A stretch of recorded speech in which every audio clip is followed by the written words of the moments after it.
Hello student, this is NCERT Maths class 9th exercise 9.2 question number 2. The question is E, F, G and H are respectively the midpoints of sides of the parallelogram ABCD. तो सबसे पहले मैंने यहाँ पे एक parallelogram बना लिया ABCD. ठीक है, मैंने एक पैरेललोग्राम बना लिया यहाँ पे A B C D. ठीक है, अब E F G H क्या है? साइड्स का मिड पॉइंट है. तो यहाँ पे E F G H. ठीक है, यहाँ पे ज्वाइन कर दिया यहाँ पे. ठीक है, तो क्या बोल रहा है कि शो करना है कि EFGH का एरिया जो है half of area of ABCD होगा. ठीक है, मैंने यहाँ पे कंस्ट्रक्शन कर लिया. कंस्ट्रक्शन में GE को ज्वाइन कर दिया.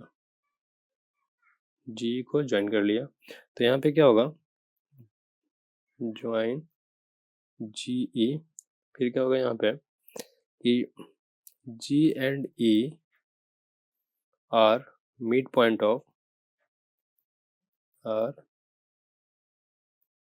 midpoints of AB and CD.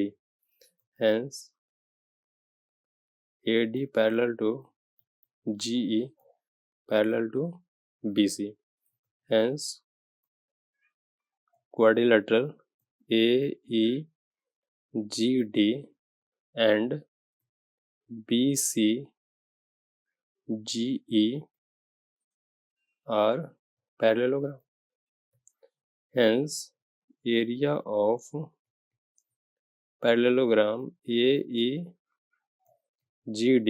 equals to area of parallelogram BCGE equals to half of area of parallelogram ABCD. ठीक, अब यहाँ पे triangle GHE and parallelogram AEGD are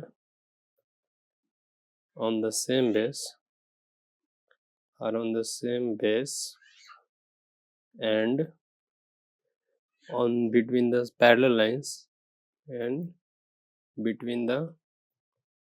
lines hence area of triangle GHE equals to half of area of triangle AEGD. मैंने इसको equation 1 बोल दिया. Similarly, area of triangle GEF equals to half of area of parallelogram BCG. Equation 2. मैंने दोनों equation को यहाँ पे add कर दिया. Adding equation 1 and 2. Adding equation 1 and 2. area of triangle GHE plus area of triangle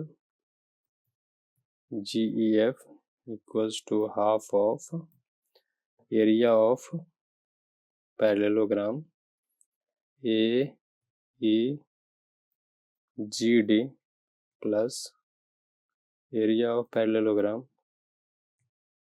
BCGE. ठीक है, तो यहाँ से क्या हो जाएगा? हेंस दोनों को ऐड करने के बाद एरिया ऑफ पैरेललोग्राम